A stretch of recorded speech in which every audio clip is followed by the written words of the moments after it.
Comentaba Carlos Ferrando hace un momento que la nieta de Lola Flores hablaba con su abuela, según pues la niña dice a los periodistas. Yo no sé, Fernando Jiménez del Oso, muy buenas noches. Hola, buenas noches. Yo no hablo con la abuela de esa niña. No, pero hay muchos casos de niños que ven a personas fallecidas, sobre todo si son seres muy queridos. Pues sí, lo que pasa es que siempre se atribuye a la fantasía de los niños, a la imaginación, y probablemente más de un caso se equivocan, pero esa es otra historia. No, no tiene nada que ver con la historia de hoy. Pues eso está más claro. Claro. Hoy estamos acompañados y muy bien acompañados. Estamos acompañados. Sí, también. Por Iker Fernández, muy buenas noches. Jiménez. Ay, perdona, Jiménez, cierto. Y José Juan Montejo, muy buenas noches. Hola, José buenas Juan. noches. ¿De qué va el tema de hoy? Pues mira, con estos dos fieras pues, puede ir de cualquier cosa porque son ya veteranos y curtidos en todos estos temas que han trabajado durante muchos años pese a ser tan jóvenes. Pero en este caso concreto es un tema, yo diría que apasionante, que según ellos está resuelto. Yo tengo mis dudas, pienso que aún quedan puntos oscuros por aclarar, que es el tema de humo. Cualquier aficionado al fenómeno OVNI, de aquí y de otro país, porque es un tema que trascendió el ámbito de lo nacional y, bueno, pues se ha hablado de él en Japón, en Estados Unidos y en cualquier otro país por parte de los ufólogos, porque sería, en apariencia, ni más ni menos que el asentamiento o el establecimiento de una serie de extraterrestres en este planeta, que en su momento, ellos dan los detalles, hace ya muchos años, pues aterrizaron en el sur de Francia, si no recuerdo mal, sí. Y se han ido estableciendo, mezclándose con la población humana, porque ellos tienen, estoy hablando supuestamente, porque ellos tienen un aspecto de nórdicos, altos, rubios, y que en un momento determinado empiezan a enviar mensajes, sobre todo epistolares, a un grupo de personas que en principio se reunían en un café aquí en Madrid, en el Café León, y luego se extendió el área de sus receptores de cartas a otras muchas personas. Y bueno, empezó a haber una correspondencia cada vez más voluminosa. Yo tengo parte de los informes humitas y solamente esa parte, pues bueno, pesa varios kilos. Hay miles de folios mandados por esta gente que curiosamente no podían escribir a máquina. Estamos hablando pues de los años 70 y los ordenadores no estaban todavía a la orden del día, y las misivas estaban escritas a máquina por mecanógrafos que ellos contrataban, porque no podían percutir en las teclas por la especial sensibilidad de la llama de sus dedos. O sea, contrataban mecanógrafos humanos. Eso es, ha habido por lo menos dos que se sepa. Nosotros lo vamos a publicar, porque hay que decir, José Juan, pues hace ya un tiempo en la desaparecida revista Espacio y Tiempo, pues publicó un artículo muy interesante que se llamaba Luz sobre Humo. Y Iker Jiménez, pues sí, ahora en este próximo número que va a salir de Enigmas, incide de nuevo sobre el tema, aportando más datos en otro artículo que no recuerdo qué título le he puesto, pero puede que sea algo así, Humo, 30 años de misterio, sí, o algo parecido. Entonces los dos son expertos en el tema, los dos han manejado abundante documentación y los dos tienen las ideas muy claras. Conviene decir, bueno, que es decir, que discrepan de ti. Yo a este nivel soy casi objetivo. Casi. Al final de esto, un amigo de hace muchos años y colaborador en enciclopedias, en televisión, estuvo también conmigo muchos años, José Luis Jordán Peña, pues se proclamó, se confesó autor de todo el afer de Humo. Y bueno, unos dudamos que haya sido él solo y pensamos que hay otras implicaciones por ahí posiblemente más extrañas, y que José Juan pues dirán lo que tengan que decir. Pero vamos, en síntesis y para situar a los oyentes que no conozcan, el tema es ese. ¿Por qué? Y es una pregunta que yo lanzaría a cualquiera de los dos. ¿Por qué el tema de Humo no se tomó a broma desde un principio? Realmente esas cartas que se recibían ofrecían información y llamadas también. ¿Cuánto sabes tú del tema, Begoña? Poquito. Hay que decir que además de no poder percutir las teclas, ellos tampoco podían hablar o expresarse como nosotros. Ellos usaban un aparato que aplicaban sobre su laringe. Sí. Hasta los 13 años. Exacto. Como que hasta los 13 años. O sea, no tenían voz hasta los 13 años que la pedían. Eso que decían ellos, luego, ¿sí? ¿no? O sea, Sí, que así. que después la Claro, perdían. luego la perdían. Creí que era hasta los 13 años No. que hablaban y luego no. Hablaban hasta los 13 Pues sí. y luego perdían la voz y creo que es así, ¿no? Y se Sí. tenían que poner un aparatito en la garganta. Y a partir de entonces la comunicación entre ellos, entre los sunitas, entre sí, se convertía en telepática.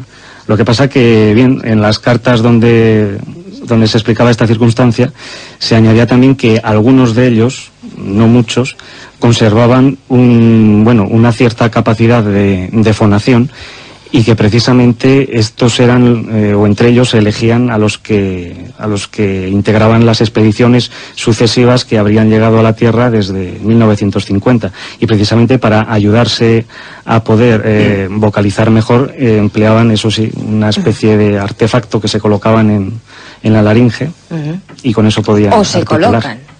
O se ¿Quién sabe? equivocan. Porque a lo mejor esta noche no nos llaman, pero José Juan, ¿te parece frívolo si nos imitas la voz de los Por sumnitas? favor. Lo digo porque es muy similar, ¿no? Hay que lo ha dicho que es muy similar. Nah, esas son leyendas e infundios. Ah, son leyendas e infundios. Bueno, pues que se animen si nos están Al final vamos a escuchando. estar todos implicados en eso. Sobre todo los, Imitas infiltrados. lo interesante, lo que preguntaba Fernando, y lo interesante es como un caso que aparentemente parece muy absurdo, Claro. como es unas supuestas Yo misivas. imagino a cualquier oyente que está pensando, yo recibo una carta de Y no me lo un señor creo. que me dice Claro, que claro. otro planeta. Clarísimo. ¿Por qué ese grupo de personas, a pesar de, o además de sus ansias de estar en contacto, su capacidad crítica no se impuso? ¿Qué había en esas Pues noches? yo creo, Fernando, que principalmente lo que había es que era otro tiempo, eso desde luego, había una mayor credulidad, podemos decir, y sobre todo en un principio las cartas tienen cierta importancia, esas cartas que llegan hablando de otros planetas, pero sobre todo hay un momento o dos momentos en concreto que son estelares dentro del tema humo y dentro de esta gran trama. Que sea un fraude o no sea un fraude sigue siendo igual de interesante porque es policíaco durante 30 años.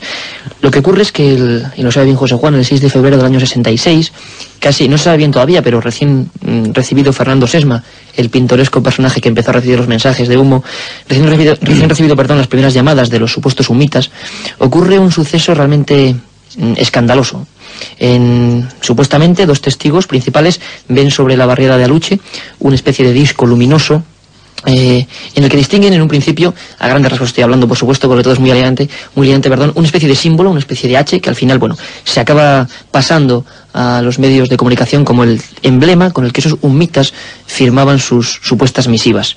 El tiempo transcurre, siguen llegando más cartas y lógicamente esa corroboración en el aire por varios testigos de que los ovnis platillos con ese símbolo son los mismos que los que firman esas cartas con huellas humitas, pues hace que todo adquiera una supuesta contundencia, ¿no? Y luego, por supuesto, el año 67, todos conocemos el asunto, ahí tienes tú, Begoña, las fotografías, sobre San José de Valderas, aparecen, no hablaremos más extensamente, aparecen esos ovnis o esas supuestas fotos en un diario de Madrid. Imagino que la gente que recibía cartas de humo tuvo que pasarlo realmente mal, ¿no? Cuando tienen esas cartas en las manos día tras día, de somos los hermanos o lo que sea, ¿no? Humitas, firman con esa H y ese ovni, ese gran platillo que sobrevuela los castillos de San José de Valderas en Alcorcón, pues llevan ese mismo símbolo. ¿Qué pasaba ahí? Había fotografías de platillos volantes con ese símbolo. Aparentemente estábamos ante el caso perfecto. Había huellas. Es decir, había, aparte de las cartas, dos incidentes muy concretos que venían a corroborar esa supuesta presencia humita. A partir de yo creo que es lo que daba consistencia a todo este asunto. Si no, a primeras es casi increíble, ¿no? Creérselo por unas cartas. Pero esas cartas y esas llamadas llegaban a personas normales o personas que ya estaban metidas en este mundo. Lo segundo que has dicho. Ajá. Lo segundo que has dicho. Si bien Iker ha explicado, o sea, muy bien los elementos que en los inicios del tema 1 posibilitaron que se diera bastante crédito a la historia, ¿no? Y bueno, aparte de lo que le ha dicho de los dos supuestos avistamientos ovni, que en ese caso serían objetos volantes identificados como naves procedentes del planeta Unmo, y bueno, antes me has dicho que intentara imitar la voz de un humita, eso no lo he hecho, pero lo que sí podemos hacer es ir... Si habléis de imitar la voz de un humita, es que hay grabaciones con las voces. Claro, por eso. Por eso son imitables, en principio, porque hay registros las puedes de analizar ellas. y las puedes... Aunque son bastante ridículas, por cierto. Avisaban Ya que sí se iban ha a hecho. hablar, porque si no el oyente no tendría por qué estar preparado con una cinta. Ellos sabían que el interlocutor que iba a estar al teléfono iba a grabar esas conversaciones. lo autorizaban, ¿no es así? Claro, eran llamadas anunciadas, sí. No, pero a lo que me refería era que las naves de Unmo pues tienen un nombre muy particular en lengua unita, ¿no? Y que serían las Wabolea Hueva Wem.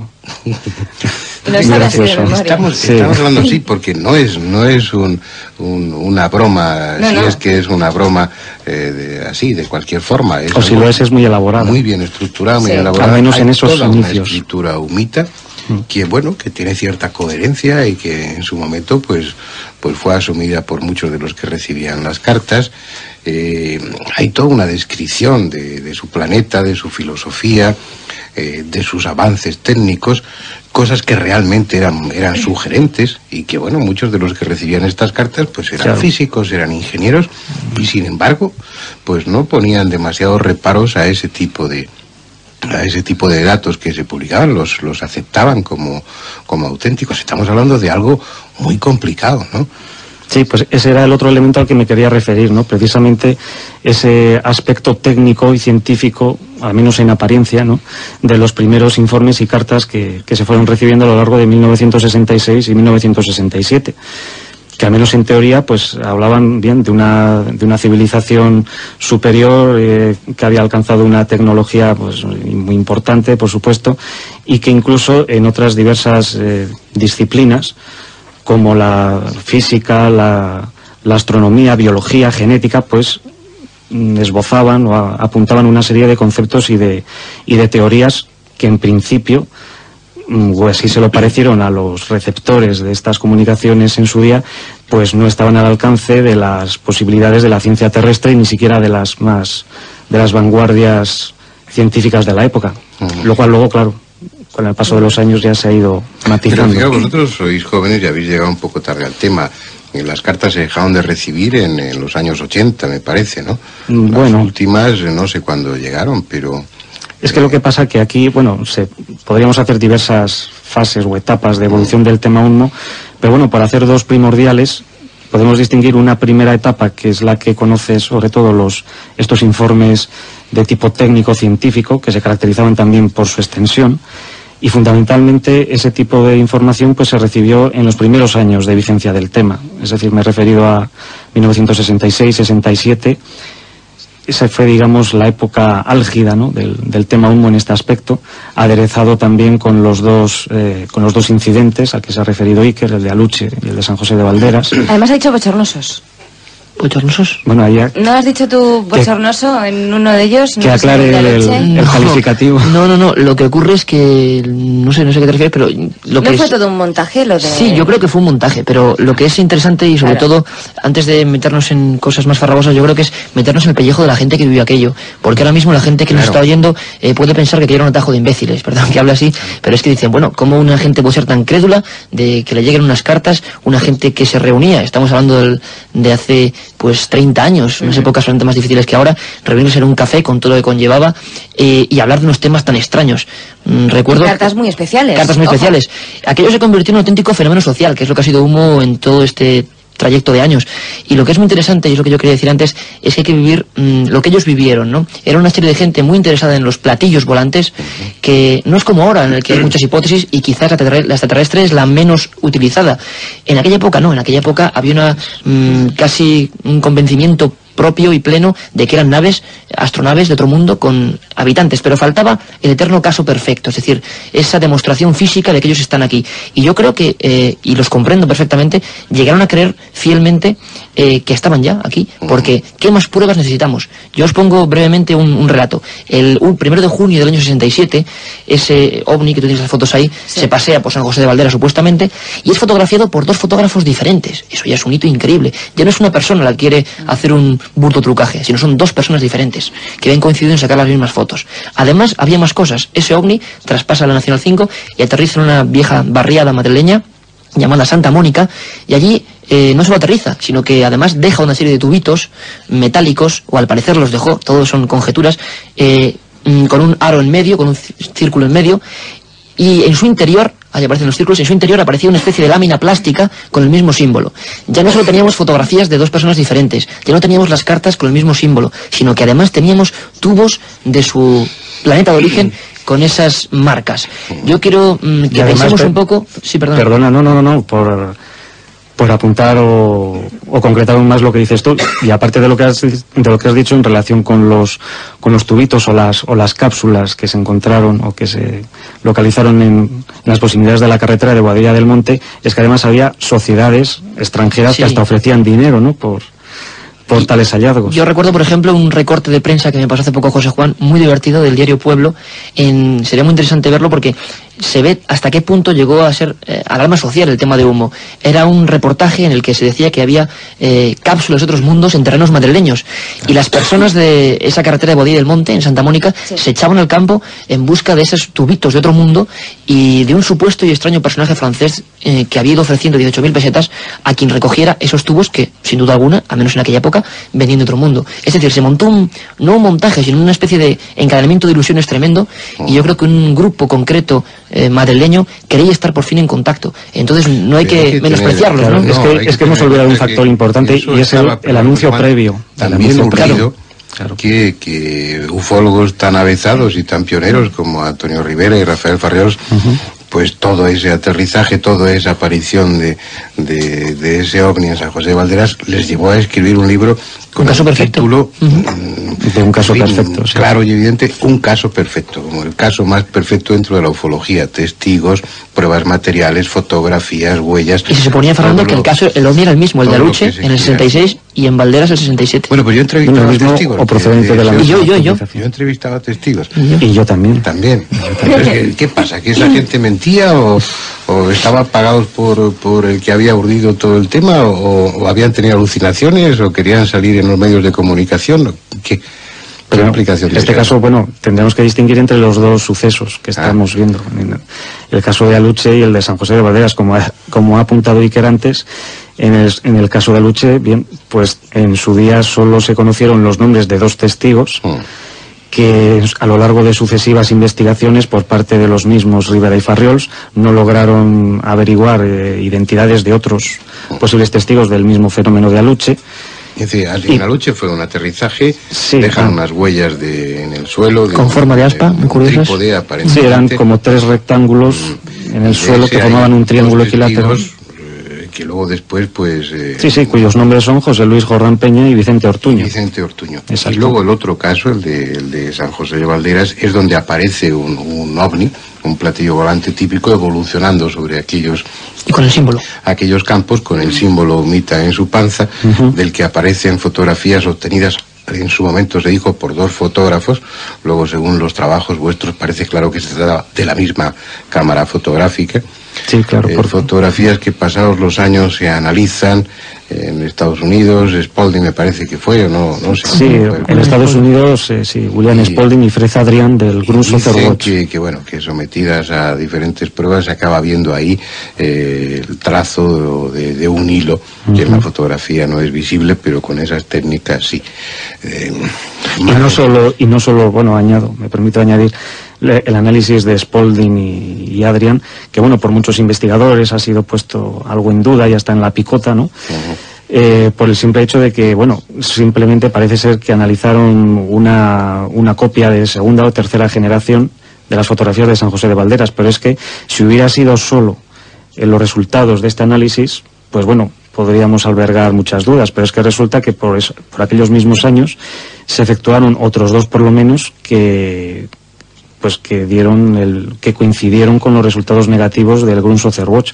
En particular, uno bastante fiable a mi juicio, que es el que realizó un ingeniero francés llamado Claude Poer, y que su análisis giró sobre los mismos negativos del caso perfecto, entre comillas, ¿no?, que fueron en aquella ocasión cedidos por sus depositarios, que eran los autores del libro de Un caso perfecto, e incluso se les adelantó tanto a Poer como a Spalding unos años antes un ufólogo español, también pionero, considerado como pionero de hecho de la ufología española, el gallego Óscar Rey Brea, el cual en un artículo que bueno causó bastante sensación en su momento, pues también llegó a los mismos resultados. Él bueno no analizó ni los negativos ni las fotografías, pero a su juicio llegó a una serie de a descubrir una serie de incoherencias o de contradicciones en la versión que se ofrecía en Un caso perfecto, así como otras pistas que creyó él averiguar a partir de sus conocimientos de meteorología y de fotografía,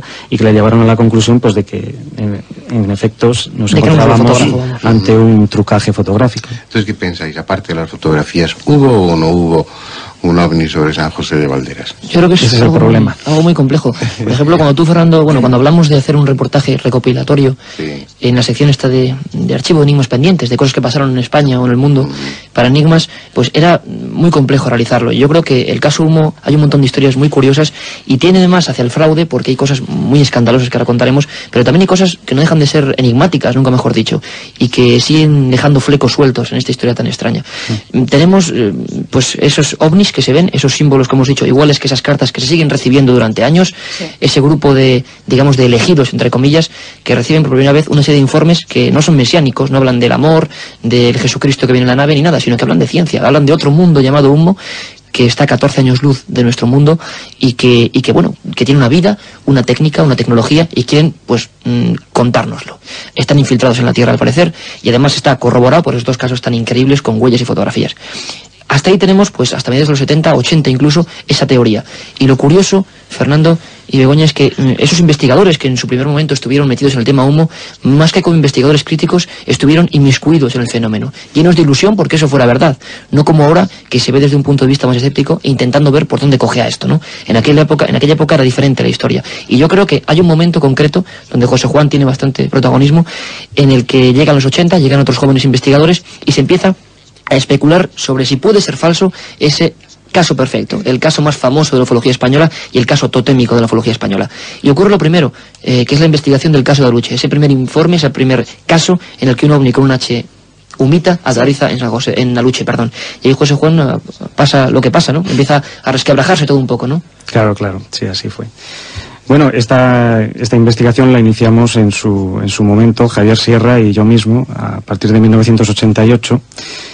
Y bueno, pues en aquel momento nos interesaba bastante empezar a investigar el tema Humo, y pensamos, claro, que lo lógico era concentrarse primero pues en lo que parecía más evidente, o las pruebas incontestables, entre comillas, de la posible realidad extraterrestre de los humnitas, cuáles eran pues los dos casos a los que nos venimos refiriendo, ¿no?, a lo largo del programa. Y cronológicamente el primero fue el de Aluche, del 6 de febrero de 1966. Entonces, a partir de los datos y la información que se contenía en Un caso perfecto en el libro, sobre este suceso de Aluche, figuraban una serie de nombres de los dos testigos a los que me he referido antes, así como de otros vecinos del barrio y demás personas que podían aportar también pues su testimonio y que podía ser igualmente interesante.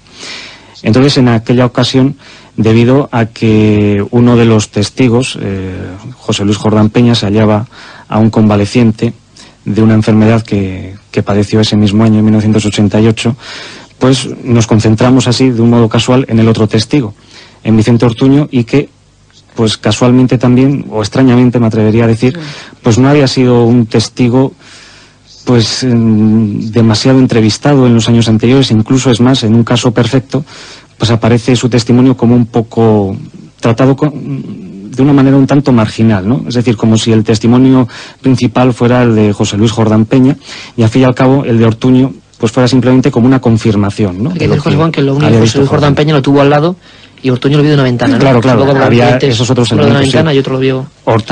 Ortuño señalaba que lo vio desde la ventana de su casa, y que vio simplemente como una luz que se acercaba, y que a unos 300 o 400 metros en línea recta de su casa le dio la impresión que descendía, que aterrizaba en ese caso detrás de una pequeña casa de labor que existía entonces por allí, la finca El Regajal, y que al cabo de unos pocos segundos vio elevarse de nuevo el objeto, y cuando aún tenía un diámetro pues ciertamente apreciable, desapareció. Es decir, él, cuando ya logramos entrevistarle, establecía el símil de que era como una lámpara o una luz que se apagase repentinamente.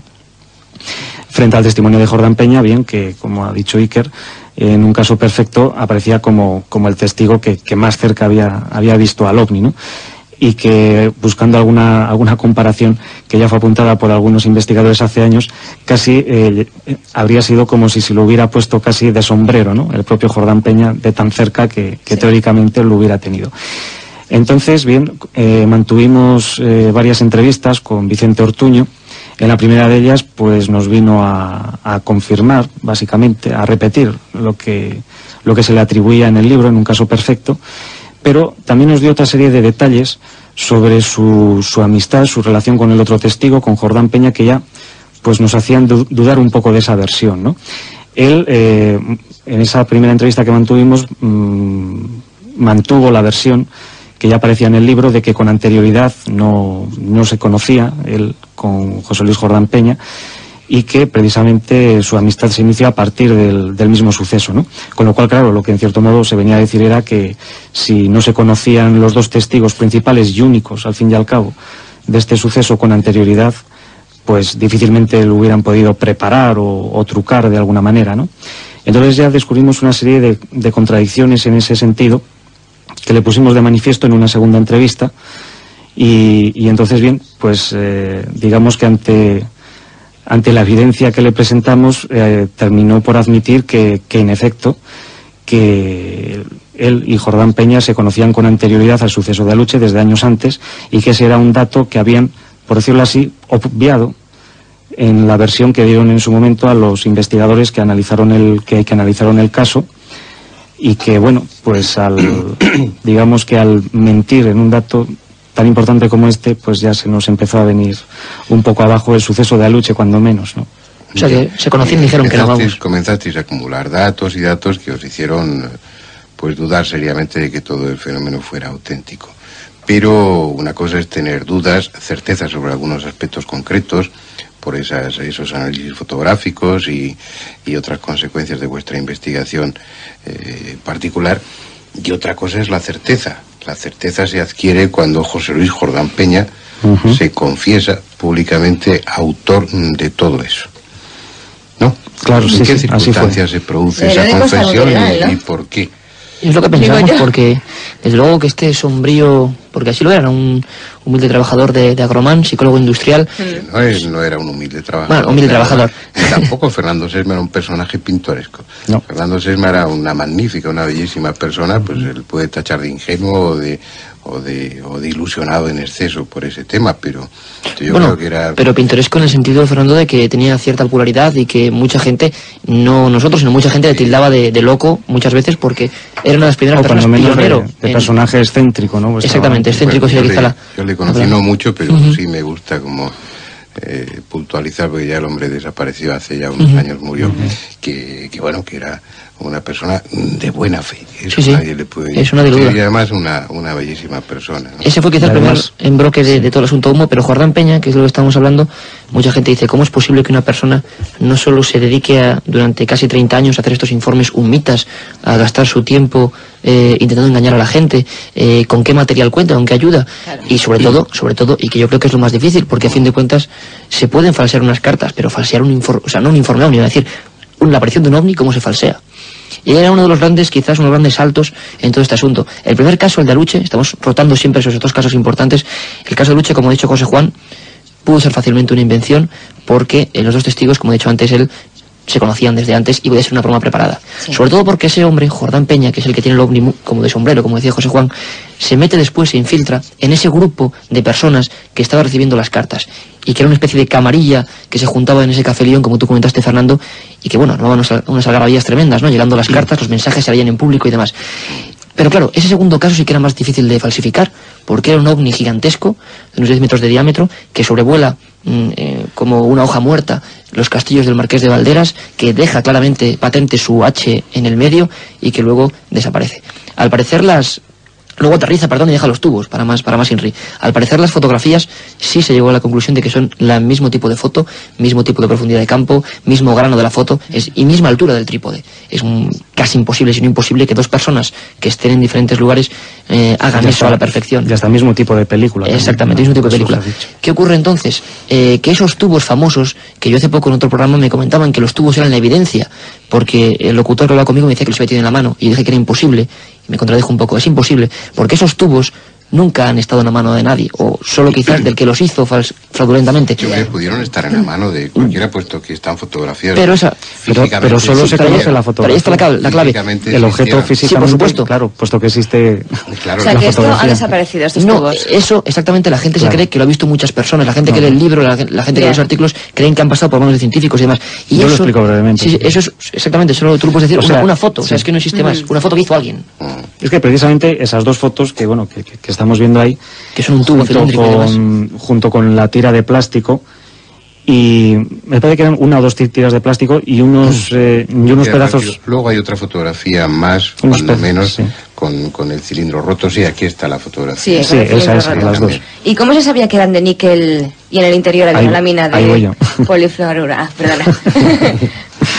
Bueno, pues que todo este material, las fotografías del tubo entero y del tubo roto. Sí. Y una o dos láminas de plástico, por lo menos una seguro, por supuesto, y un trozo metálico. Todo esto fue remitido a un conocido periodista, científico y ufólogo también de aquella época, Marius Lleget, por parte de un anónimo, de un supuesto Antonio Pardo, el cual se presentaba como, bueno, hemos hablado de uno o dos fotógrafos de San José de Valderas, y este Antonio Pardo se presentó 2 meses después del suceso que nos ocupa, en el verano de 1967, como el otro fotógrafo, el segundo fotógrafo de San José de Valderas.